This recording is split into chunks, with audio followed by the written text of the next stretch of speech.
porque dele, por ele, para ele são todas as coisas, a ele, pois, a glória eternamente. Amém. Estamos aqui por amor a ti, porque o Senhor é o Rei, a qual reina e governa sobre toda a existência. É o nome que está acima de todo nome, a qual todo joelho se dobrará e se prostrará e confessará que tu és o Rei eterno. Nós te louvamos e te agradecemos. Nós confessamos que tu és o Cristo, o Filho do Deus vivo, e te exaltamos. Existe um rei, um reino e um povo, que o Senhor manifesta a tua glória sobre cada um de nós. Que o teu Espírito nessa noite capacita cada um de nós para compreendermos a revelação do teu reino, da tua palavra, Senhor.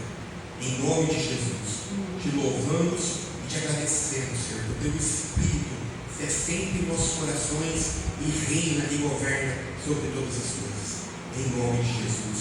Amém. Amém. Todos estão ouvindo perfeitamente? Para mim não dá um retorno aqui. Tá bom? Pessoal, eu estava até conversando com a minha esposa em relação ao que está acontecendo nos dias de hoje. Um evangelho totalmente progressista, totalmente partidário, que se levanta contra a cultura do reino. Então, aquilo que está escrito, que é como princípio na palavra de Deus, está totalmente unificado com os frutos do Espírito Santo e totalmente ligado com os 10 mandamentos. Isso, nenhum de nós que levantamos a bandeira do reino pode negociar esses valores, essa cultura do reino, os princípios do reino, porque eles são imutáveis. Abraão, ele é o pai da fé, por quê? Porque ele viveu isso, porque ele andou na direção do Espírito Santo, ele foi guiado pelo Espírito Santo. A palavra coloca uma condição: aqueles que são guiados pelo Espírito são filhos de Deus. Salmo 91 coloca outra condição: aqueles que habitam nos esconderijos do Altíssimo. Em toda a palavra de Gênesis e Apocalipse existe aqueles. Então é aquele que se esforça, é aquele que toma o reino por esforço e se esforça para reinar e governar. Nós não podemos aceitar um evangelho progressista que vem contra a cultura do reino, os princípios do reino, os valores do reino, a mentalidade de governo do reino. Nós temos que fazer frente.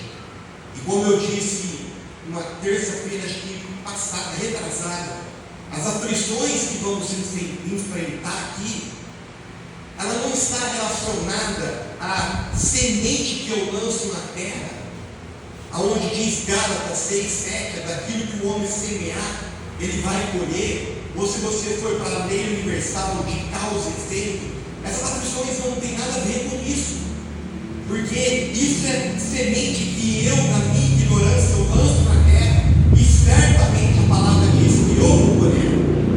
Por isso que temos que ter uma mudança de mentalidade rápida.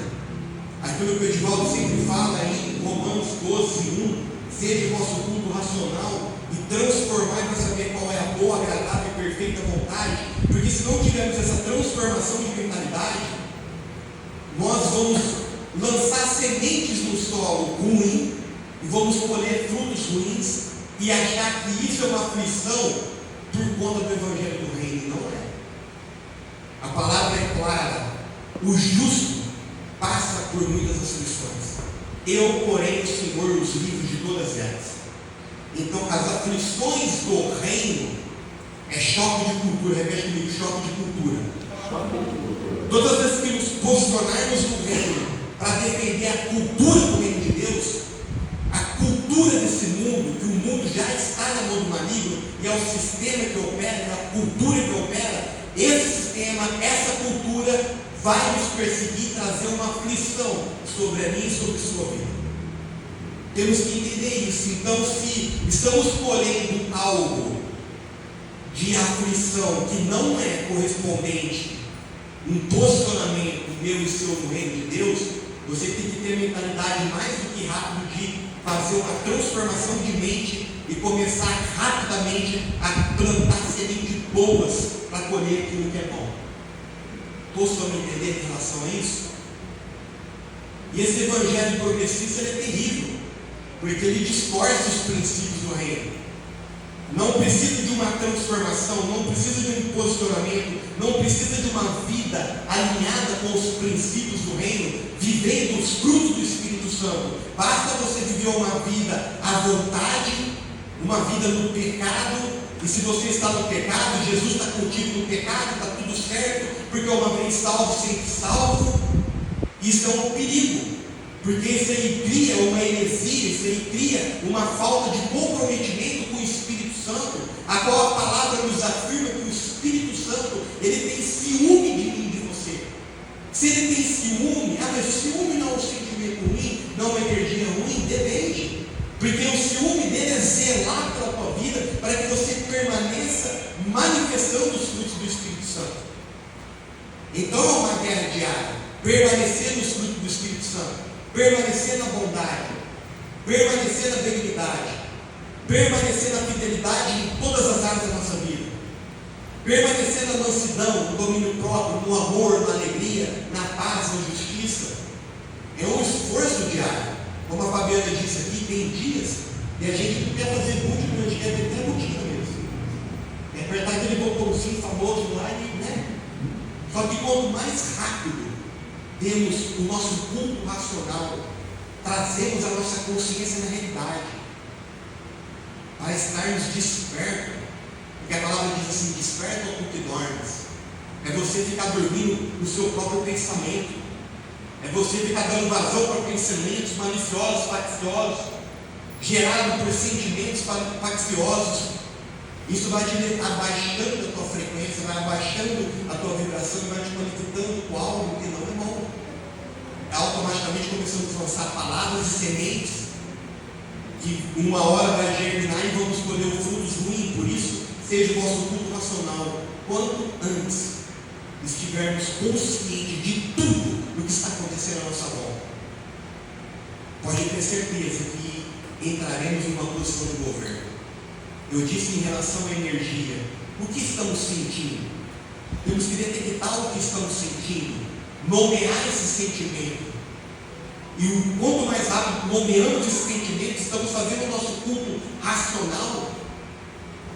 Para quê? Para trazer a nossa mente de novo cativo ao trono de Cristo, para viver os frutos do Espírito Santo e fazer aquilo que é bom, perfeito e agradável para mim e para a sua vida. Só que esse evangelho que está sendo pregado no mundo é uma façanha, é uma mentira, é um laço do inimigo.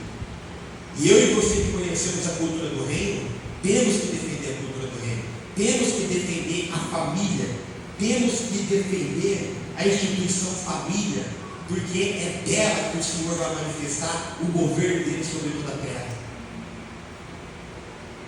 A palavra diz: em ti, Abraão, serão benditas todas as famílias da terra.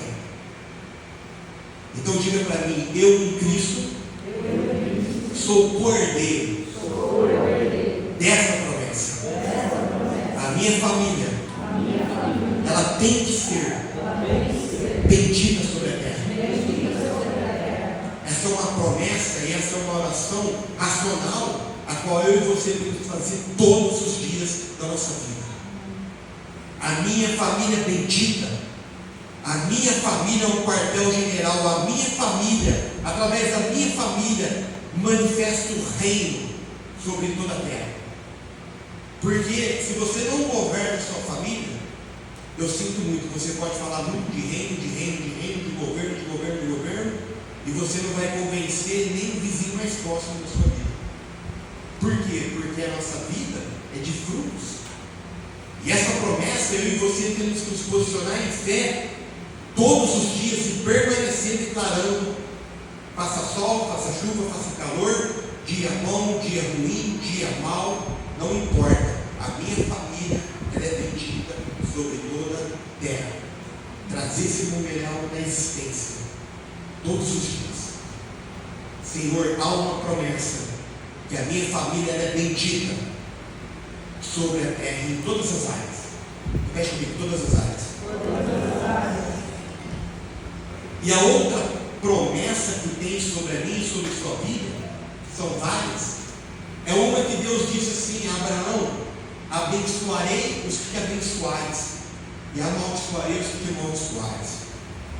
Vamos compreender isso aqui, por quê? Porque a minha vida e a sua vida não pode levar dois tipos de águas. Só que a palavra é clara: aquele que te abençoa será abençoado, aquele que te amaldiçoa será amaldiçoado. Você acha que Deus vai te amaldiçoar porque você é um queridinho dele, ou porque a pessoa está semeando sementes ruins, está lançando, está fazendo um justo da relação da lei universal de causa e efeito, ligada com Gálatas 6:7?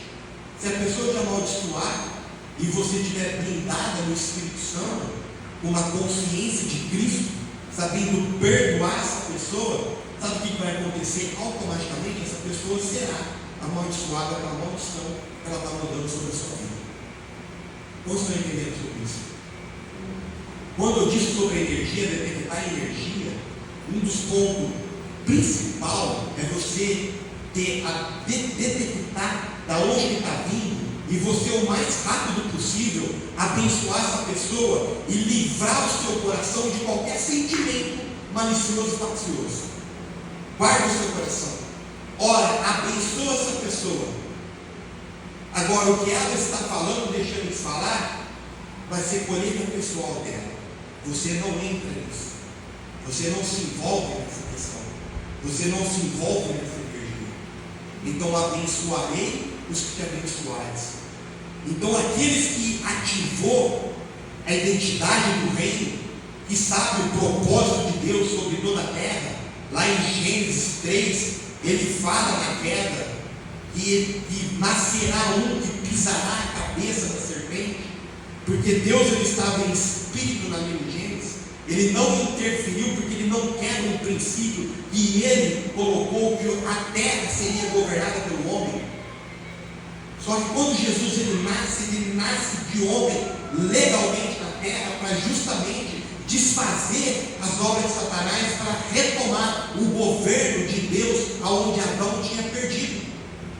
Ali se inicia o plano da salvação em Gênesis 3. Do fruto dessa mulher nascerá um que esmagará a tua cabeça. E Deus pega a árvore da vida, e esconde ela na Nova Jerusalém, coloca 4 querubins para guardar e uma espada de fogo em volta para guardar essa árvore. Por quê? Porque senão o homem seria eternamente mau. O plano da salvação entra aí, porque a palavra é clara, para que o homem não estenda a sua mão e coma do fruto e viva eternamente. Aí não teria jeito para o homem.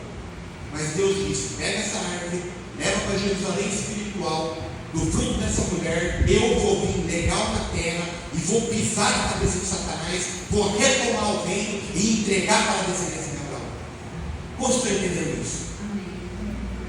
Porque isso é reino. Então eu e você somos chamados para quê? Para exercer governo na terra. Somos cordeiros das bênçãos de Abraão. Qual a bênção de Abraão? Estender o reino sobre toda a terra através da família. Por isso que a cultura desse mundo já está na mão do maligno, briga o tempo todo com a família. Esse evangelho progressista briga com a cultura do reino, falando que família não são laços de sangue, mas família são uniões de pessoas que se dão bem. Mentira de Satanás. Em Cristo, fazemos parte da nova Jerusalém celestial, que gera filhos para a liberdade, para reinar e governar. Nós não somos marcados pela carne, circuncidados, mas somos circuncidados pelo Espírito. Então você tem que entender que as promessas de Abraão recaem sobre a minha e sobre a sua vida. E se você não reivindicar de Deus o seu direito, a palavra diz que você está menino, você está menino. E quem é menino não é homem. Se você não cresceu, você está debaixo de tutor. E infelizmente o tutor desse mundo é o diabo. Então enquanto você não ativa a tua mentalidade de reino, de governo, de filho maduro, você jamais vai exercer governo sobre essa terra. Temos que entender isso. Então as bênçãos de Abraão recaem sobre minha vida. Todas elas. Família bendita e abençoada. Abençoarei os que te amaldiçoares. Abençoarei os que te abençoares. Amaldiçoarei os que te amaldiçoares. bendita será a tua entrada, bendita será a tua saída, bendito será o fruto do teu campo, bendito serão os animais, bendito será a tua macieira, bendito serás. Lê lá as promessas que foram declaradas sobre o Monte Gerizim. Todas essas bênçãos é para mim, para você, para a nossa família. Como estão entendendo? Para essa geração. Só que esse evangelho progressista, ele vai exatamente contra Abraão. Sabe por quê, Edivaldo? Porque o patriarcado, ele caiu no modo a qual é algo do passado, precisa ser renovado. A gente tem que pegar aí, ó, e renovar, porque isso aí está muito ultrapassado. O patriarcado, esse evangelho progressista de inferno. Então temos que estar atento em quem estamos escutando. Eu disse para minha esposa hoje, temos que estar atento em quem estamos escutando, porque tudo vai lá no início, porque se mexe no início, mexe em tudo. Porque em Isaías 46 fala: eu anuncio o fim desde do princípio. O fim será como no início. Então, se mexe o modelo de Deus, que é o início, mexe todo o fim, mexe toda a base do reino de Deus. Então eu e você somos cordeiros dessas bênçãos, dessas promessas em Abraão. E é legal você orar, reivindicar. Abra comigo em Salmo 23. Davi sabia disso. E muitas das vezes, por esse evangelho, que Deus é bom o tempo todo, sabe? Deus é amor, Deus é bom. Deus ama, Flávio, a pessoa que está no pecado e o pecador. Ama o pecado, ama o pecador. Igual aquela André Surak, eu estou prostituindo, eu estou na putaria, mas estou com Jesus. Esse evangelho fascista, que pega uma moça qual é a Priscila Alcântara, que louvava o Senhor, de você receber a unção do Espírito Santo, ouvindo ela, transforma numa mulher feminista, totalmente contrária aos princípios do reino. Então, pessoal, o diabo não está de brincadeira, porque esse diálogo, esse sistema do mundo, ele convence porque você pode tudo e todas as coisas, e você não tem compromisso nenhum em fazer um culto racional nos princípios do reino de Deus. Quando falaram, Senhor, tu és bom, fala comigo, o Senhor não aceitou o título de bom. Sabe por quê? Alguém sabe me responder? Sabe, Júlio? Responder? Por que ele não aceitou? Ele é justo, ele é o quê? Juiz. Juiz, ele não move pela bondade, ele move pela justiça. Família de um assassino, se ele cometeu assassino, ele vai ser julgado, condenado e preso. E dependendo do estado, dependendo do país, julgado à morte. Para esse povo aqui, haverá ranger de dentes. Mas para a família daquele que foi assassinado, haverá justiça. A palavra diz o tempo todo de ranger de dentes. Então não confunda amor, bondade e misericórdia, qual vamos ler aqui, com algo que está sendo pregado nesse mundo, que está distorcendo o que é isso de Deus. Deus, ele ama o pecador, mas ele não ama o pecado. E a primeira palavra que Jesus pregou foi: arrependei-vos. Arrependei-vos, porque vos é chegado o quê? O reino. Então, pessoal, sem arrependimento não tem reino, não tem governo, não tem reinar e governar, não tem a abundância, a prosperidade que todo mundo quer, não tem alegria, não tem os frutos do Espírito Santo. Porque para ter os frutos do Espírito Santo tem que ter arrependimento, porque se não arrependemos, não passamos pela porta que é Jesus da entrada do reino. Então entenda, há orações que eu e você temos que nos colocar em pé diante de Deus. E Davi sabia, porque repete comigo, Davi era um homem segundo o coração de Deus. Pecou muito, fez barbaridades, mas ele nunca atribuiu culpa a ninguém do seu pecado. Senhor, somente eu pequei e pequei contra ti. Ele nunca se vitimizou. Ele nunca fez o que Adão fez, culpou a Deus e a mulher. Senhor, esta mulher que tu me deste fez eu pecar. Jogou a treta para Deus, foi de volta. E depois para a mulher. Aí Deus pergunta para a mulher, olha, foi a serpente. Aí Deus pergunta para a serpente, o diabo não se vitimiza. Por que nós nos vitimizamos? Qual que é a dificuldade de chegar perante o Senhor e falar, pequei, errei, me perdoa? Temos que fazer isso. Porque se você não consegue fazer isso, você está com um problema sério real. E Deus, Ele não escuta um coração que está inflamado por ela, pelo contrário, um coração humilde e quebrantado. Jesus disse, aprendei de mim que sou o quê? Manso e humilde. Então, só de cada um de nós, véspera de feriado, estamos aqui sentados, ouvindo e aprendendo do Espírito Santo, é porque o meu e o seu coração já está na humildade, porque nenhum coração se coloca em aprendizado se não for manso e humilde. Porque até eu que estou ministrando, estou aprendendo e aprendi do Espírito Santo, o que estou ministrando aqui nessa noite, e na medida que eu vou ministrando, o Senhor vem trazendo mais entendimento para a minha vida. Por isso que vocês têm que transbordar aquilo que vocês recebem. Por quê? Porque o Senhor vai te enchendo cada vez mais.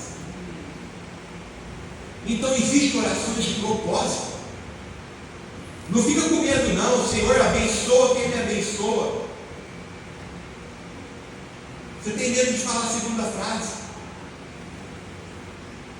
Não tem. Não tem, Paulo. Deus é amor, que é isso?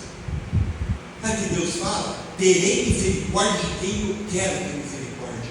Aí sabe o que os progressistas falam, Paulo? Que Romanos 8, 9, 10 e 11 deveria ter sido tirado da Bíblia, porque o apóstolo Paulo fala exatamente isso que eu estou falando aqui. Bando de hipócrita.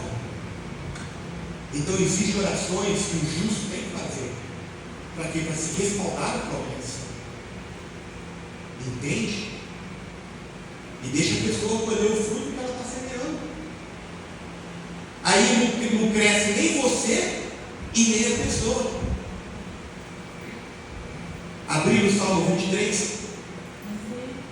A palavra diz assim: o Senhor é meu pastor e nada me faltará. Deitar-me me faz em verdes pastos. Guia-me mansamente às águas tranquilas. Refrigera minha alma. Guia-me pelas veredas da justiça, por amor do seu nome. Então vemos aqui que o caminho do Senhor, ele é um caminho de justiça. A palavra diz claramente que a base do trono de Deus é retidão e justiça. Então, se eu não manifesto o fruto do Espírito Santo, fidelidade, eu jamais vou manifestar justiça do reino de Deus. Para nesse versículo 3 aí. Sabe o que Deus fala em Isaías capítulo 54, versículo 15, 16? Fala da soberania dele, do poder, do domínio, do governo dele. E sabe o que ele fala no versículo 17? Essa é a justiça que provém de mim para ti. Sabe qual que é a justiça? Condena toda arma, toda ferramenta, toda palavra, todo ajuntamento contra a tua vida. O papel de condenar está na minha e na sua mão. Mas esse evangelho progressista fala assim: você não pode julgar nada, eu tenho que condenar as trevas. Jesus ele veio para condenar as trevas. O justo condena as trevas. O justo condena a imoralidade. O justo condena a cultura que contra o reino de Deus. Capítulo 17, Isaías, capítulo 54, versículo 17. Essa é a justiça que provém do meu trono, para que eu e você condenem todas essas armas, essas ferramentas. Repete comigo: Davi sabia. Davi sabia. Vamos continuar lendo o Salmo 23. Versículo 4 diz assim: ainda que eu andasse pelo vale da sombra da morte, não temerei mal algum, porque tu estás comigo, e a tua vara e o teu cajado me consolam. Você sabe o que significa vara e cajado me consolar? É Deus pegar o cajado de você está indo para o caminho errado, ele você está indo, desviou para lá, ele vem com o cajado, pá. É assim que vem consolar. O consolar de Deus é te guiar. Porque o Espírito de Deus ele tem ciúme de você. Para você não entrar no caminho errado. Para você não entrar no caminho de morte. Para você não entrar no caminho de vale. Porque Davi falava, ele não está dizendo que ele estava no vale da morte, mas ele disse, mesmo que eu passar pelo vale da morte, não temerei mal algum, porque o Senhor está comigo, sabe por quê? Deus ele vai me guiar. O Espírito Santo ele vai falar comigo. Se ele não falar no teu espírito, ele vai falar na tua intuição. Repete comigo, na minha intuição. Na minha intuição. Assim como Deus falou com Caim. Caim, o mal já está à porta. Manifesta por o Espírito Santo, domínio próprio. Ele vai falar. Não precisa ninguém te falar que está fazendo coisa errada. Ninguém. Se o Espírito Santo não te fala, a tua intuição vai te falar, olha, o que eu estou fazendo é uma cagada. Corrige rápido a volta. Porque senão vai dar ruim. E se você colocar no teu coração de fazer o ruim, pode ter certeza que você vai fazer. Deus não vai mandar um anjo, não vai te proibir, te barrar, te bloquear. Não, você vai fazer. Se você colocar no teu coração, você vai fazer. Mas se você colocar no teu coração que você vai fazer o bem, você não vai fazer. Se você colocar no teu coração que você vai defender a cultura do reino, você também vai defender a cultura do reino. Versículo 5. Olha essa oração. Prepara uma mesa perante mim, na presença dos meus inimigos. Unge a minha cabeça com óleo, e o meu cálice transborda. Prepara uma mesa perante a mim, na presença dos meus inimigos. Sabe o que Davi está falando? Senhor, me honra perante os meus inimigos. Me honra perante aquelas pessoas que me criticam, Senhor. Me honra perante aqueles que me perseguem. Me honra perante aqueles que retribuem o bem que eu faço com o mal. Senhor, unge a minha cabeça. Coloca unção, coloca poder, coloca autoridade. E faça que a tua glória se resplandeça no meu rosto. Unge a minha cabeça e faça o meu cálice transbordar. Você tem coragem de entrar na presença de Deus e fazer a sua oração? Você tem uma vida digna de fruto do Espírito Santo, de tomar o reino por esforço, em posicionamento, em princípio, em cultura, manifestando os frutos do Espírito Santo, e chegar perante Deus e falar: Senhor, honra a minha vida, prepara uma mesa perante os meus inimigos, unge a minha cabeça e meu cálice transborda. Se você não tem vida para Deus para fazer isso, faça rapidamente. Porque senão só vai ficar na tua palavra, reinar e governar. Você jamais vai experimentar esse governo. Faça isso. Mas seja essa pessoa de caráter do reino. Tenha frutos, tenha memoriais. Assim como o rei Ezequias orou: Senhor, lembra-te que andei em teus caminhos. E antes que o profeta saia do palácio, tocou em Isaías e falou: volta. E Elias, volta, porque 15 anos acrescentarei, porque eu ouvi a oração dele. Você tem essa moral perante o Senhor? É hora de começar a lançar sementes boas, para que esses frutos, essas árvores cresçam. Verdadeiramente somos como árvore plantada a ribeiros de águas. Salmo 1. Você tem que ser regado por esse rio de justiça de Deus, para clamar pela justiça do reino de Deus. Você vê como tudo está interligado? Isaías 54, Salmo 23, promessa de Abraão. Davi sabia: abençoarei os que te abençoares. Senhor, prepara uma mesa, me coloque em posição de honra, Senhor. Unge a minha cabeça, tem mais, faça com que o teu cálice transborda. Aí ele vem no versículo 6, que eu acho maravilhoso, e diz assim, repete comigo: certamente, que a bondade e a misericórdia do Senhor me seguirão todos os dias da minha vida, e habitarei na casa do Senhor por longos dias. Um cara que sabia do que estava orando. Eu fico maravilhado, sabe, de ver como é que Davi é um cara que acessava o trono de Deus. Um cara que entrava no lugar santo do santo e comia do pão que era somente o sacerdote que tocava. Se alguém tocasse e morria, ele entra perto e dá para os soldados do exército dele para comer. Que autoridade. Um cara que tinha um som de rei e sacerdote, para em Apocalipse, te daria um som de rei e de sacerdote para invocar o céu, e de rei para governar sobre toda a terra. Davi é esse cara. Davi é esse cara cheio de erro, como eu e você. Mas ele não atribui o erro dele a ninguém. Errei, Senhor. Eu errei. Mais ninguém. Eu errei. Perdoa minha vida. E se precisar de cair na mão de alguém, eu preciso cair nas tuas mãos, Senhor. Porque eu sei que tu és misericordioso. É um homem que conhecia o Deus que servia. Diga para a pessoa que está suave, você tem que conhecer o Deus que você serve. O Deus Senhor. Porque Jesus disse: não chamar ninguém de Senhor na terra, a não ser eu.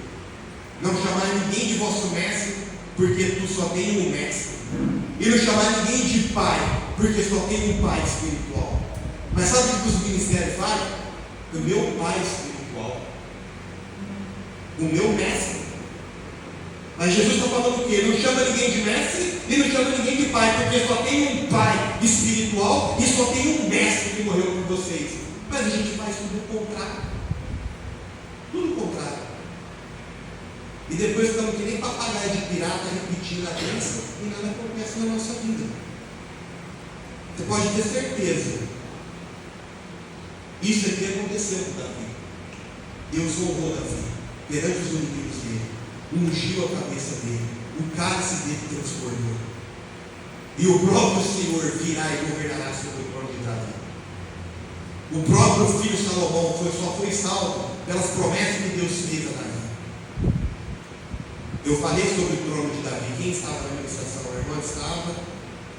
Que o Senhor virá, reinará e governará eternamente sobre o trono de Davi. Repete comigo: o trono de Davi é terra, não é céus. Repete comigo: os céus são do Senhor, mas a terra entregou para o homem. Por isso que Deus não interferiu em Gênesis, porque ele estava em espírito. E ele disse: olha, diabo, eu vou vir legalmente na terra, como homem, e vou pisar na cabeça, para restabelecer o governo, para mim e para a sua vida. Isaías 46 diz: o meu conselho é firme e farei toda a minha vontade. Em algumas traduções ele fala: o meu propósito é firme e farei toda a minha vontade. Eu anuncio o fim desde o princípio. O meu propósito é firme e farei toda a minha vontade. Então o fim está anunciado no início. É Deus reinando e governando o mundo sobre a terra. A nova Jerusalém contém a árvore da vida. Essa nova Jerusalém ela descerá do céu para a terra e estabelecerá o governo sobre a terra. Jerusalém ela tem medidas, ela tem tamanho, só vai entrar os governantes. Repete comigo: no meio da praça dessa nova Jerusalém, a árvore da vida está ali. Jesus disse: fazei a santa ceia em memória de mim até que eu venha. Quando o Senhor voltar, não terá santa ceia, terá acesso à árvore da vida. E a Bíblia fala em Apocalipse: será cura para as nações. E nós viveremos eternamente com Cristo em toda a terra. E as nações da terra passarão a ser o seu Cristo. Termina assim Apocalipse. Por que estão preocupados com guerra, rumores de guerra, baboseira de Gog e Magog? Jesus disse: o fim será quando esse evangelho do reino for pregado sobre toda a terra. Por que acreditamos nas fábulas? O apóstolo Paulo foi claro: deixa as fábulas. Mas ficamos com as fábulas. Ficamos com o evangelho de coitadinho. Ficamos com o evangelho da escassez, com o evangelho da pobreza, da miséria, com o evangelho da culpa, do medo, da ganância, do evangelho que tudo está salvo, está tudo certo, está tudo certo. E pode tocar o terror na terra de uma forma louca, e está tudo bem. Cuidado, pessoal. Cuidado, porque repete comigo: a fé, ela vem pelo ouvir. E ouvir a palavra do reino. não for o reino. Aquela oração é: seja feita a tua vontade, Senhor, assim na terra como é no céu. Então traz o céu para a terra. A palavra diz que somos embaixadores do reino. O que faz o embaixador? Traz a essência do governo e a cultura para aquele local. Então, nós somos reis e sacerdotes, embaixadores, oração do Pai Nosso. E por que queremos céu? Sabe por quê? Porque é mais fácil. Lá não tem problema, aqui a gente tem que se posicionar. A gente se posiciona na cultura do reino, é aflição, aflição, aflição. Ignorante, atrasado, estúpido, machista, porque você defende o patriarcado, te coloca na posição de machista. Mas o homem no patriarcado tem que dar a vida pela mulher. Jesus disse: olha, vós mulheres, sejam submissas aos vossos maridos, e vossos maridos dá a sua vida, como eu a dei por amor à igreja. Então não tem papel fácil para ninguém. Só que esse evangelho tira e desconstrói a base que é a família, fica com essa coisinha doce. E está tudo certo. Pastores lésbicas defendendo o lesbianismo, pastores homossexuais, pastores que se divorciam, casa de novo, está tudo bem, está tudo certo, não deu certo, vida que toca. E aí, como é que fica? Sendo que o modelo, quando perguntaram para Jesus: e aí, Jesus? Jesus falou assim: no princípio não era assim. Tudo vai se voltar para o princípio. Porque no princípio está o modelo do reino de Deus. O homem reinando e governando e tendo intimidade com Deus em toda a tarde no crepúsculo. Deus vinha e o visitava. E aí, Adão, como é que está? Está tudo bem, Senhor. Só tinha que estender o governo sobre toda a terra. Expandiu ela.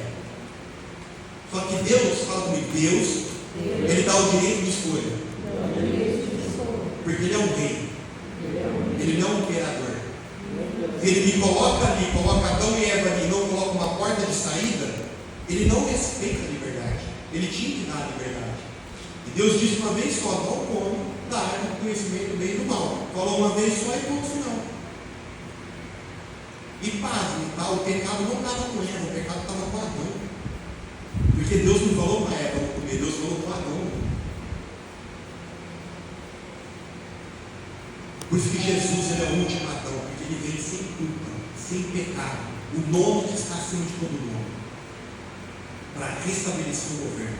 A tentação do deserto: se prostrar e me adorasse, te darei tudo isso, porque tudo isso me foi o quê?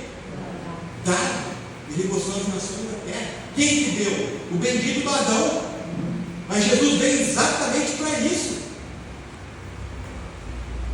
Então, meu amado, para finalizar, Deus ele tem um propósito. E Ele quer contar comigo e contigo para cumprir o propósito dele sobre toda a terra. É você, como um filho maduro, assumir um posicionamento e ser um embaixador do reino de Deus sobre essa terra. E começando pela tua casa, pela tua família. Esse é o propósito. Não existe outro. O resto é conversa. O resto é evangelho de engano. E eu não tenho medo de falar sobre isso. Eu não tenho medo, não tenho medo de aflição, de perseguição, de nada. Porque esse é o fato, essa é a realidade. Esse é o reino de Deus e isso vai se cumprir. Farei tudo para cumprir o meu propósito. O zelo do Senhor fará isso. Você está entendendo? Então eu quero finalizar aqui para que vocês entendam que Davi era esse homem que conhecia todo o propósito de Deus, um homem de coração simples, humilde, sempre se colocando como aprendiz pelo Espírito de Deus, não colocando culpa a ninguém dos erros dele, conhecendo as promessas e o mais importante, orando com propósito. A nossa oração ela tem que ter propósito. Hoje eu falei com a minha esposa: chegou o tempo, e já é o tempo, e vai acontecer, porque é necessário acontecer, porque aquele que prometeu é fiel para cumprir. Ele não é homem para que minta, nem filho do homem para que se arrependa. Tendo dito ele fará. Só falta uma coisa: E pode ter certeza, isso vai acontecer. Isso vai acontecer. E eu não tenho medo de um pingo de vergonha de me envergonhar perante vocês. O que Deus prometeu, Ele vai acontecer. E será grande e será forte. Para toda essa cidade, dessa cidade para toda a nação. Para toda a nação, para todo mundo. O que Deus vai fazer é forte. E eu não tenho dúvida disso daí. Eu morro com essa certeza. E nada me para nessa confissão. Porque Ele não é homem que minta e nem filho do homem que se arrependa. Ele abriu a boca, Ele disse, Ele confirmou e Ele está fazendo. E isso se fará. Isso já está feito. Já está. E da minha boca não vai sair isso. De forma alguma. O reino tem que ser pregado. Tem que ser pregado. E é governo sobre a terra. Chegou o tempo dos filhos do reino, a igreja madura, se posicionar. E viver princípios, viver a verdade, viver frutos do Espírito Santo, uma cultura do reino, protegendo a família, com todas as forças que puder. Aí Deus vai ajudar cada um de nós. Pode ter certeza. Deus Ele conta com cada família que está. Cada pessoa que representa uma família. Deus conta comigo e contigo para que isso aconteça. Esse é o Evangelho do Reino. Foi isso que Jesus pregou. Mas Jesus não tinha nem onde colocar a cabeça, meu amado. Quando Ele voltar, Ele vai voltar como o Rei dos Reis, Senhor dos Senhores, com toda a glória, com todo o resplendor, com toda a força, com toda a dignidade, com todo o poder, com toda a autoridade que tem um Rei. Esquece isso aí. O caminho dele foi ao contrário. Ele veio e pagou um preço para mim e para você, porque exatamente o reino tinha sido perdido. Mas Ele faz isso para dar autoridade para mim e para você. Quando Ele voltar, Ele é dono de tudo. Ele é dono de tudo. Ele é dono do ouro, Ele é o dono da prata, Ele é o dono da terra, do universo, de toda a existência, todos os universos paralelos, tudo que existe e coexiste, existe em Cristo. Em Cristo existe e coexiste todas as coisas. Cristo é antes da fundação do mundo. Cristo foi imolado, sacrificado antes da fundação do mundo. A cruz só é um tempo que foi cumprido na eternidade em qual vivemos. Repete comigo, existe eternidade na eternidade. Quando o Senhor vier, nós vamos viver uma nova eternidade. Eternidade são os ciclos. Ele é aquele que reina e governa de eternidade a eternidade, de geração a geração. Então veja, o Senhor ele reina e Ele governa sobre toda a existência. Até onde vai a existência? Não me importa. Não me importa o ser que aparece na tua frente. Em nome de Jesus, se tiver uma vida no Espírito, ele tem que estar no pé da tua vida. Seja dessa dimensão, de outra, seja para onde for. Deus, ele reina e governa sobre toda a existência. Não estou me entendendo. E Deus não vai nada pequeno para você. E a terra será um grande centro de governo de Deus, onde o trono de Davi será estabelecido na Nova Jerusalém, e o Rei dos Reis sentará no trono dele. Assim como eu venci e me assentei no trono do meu Pai, aqueles que vencer se sentará comigo no meu trono. Repete comigo, o trono de Jesus será o trono de Davi. A palavra fala do início desse principado não terá fim. Sobre o trono de Davi governará eternamente. Todos entenderam isso? Amém? Então seja um homem e uma mulher como Davi. Ora com propósito, ora com princípio, uma oração de caráter de quem vive uma vida alinhada com os princípios de Deus. Amém? É só isso que eu tinha que falar. Amém? Feche os seus olhos.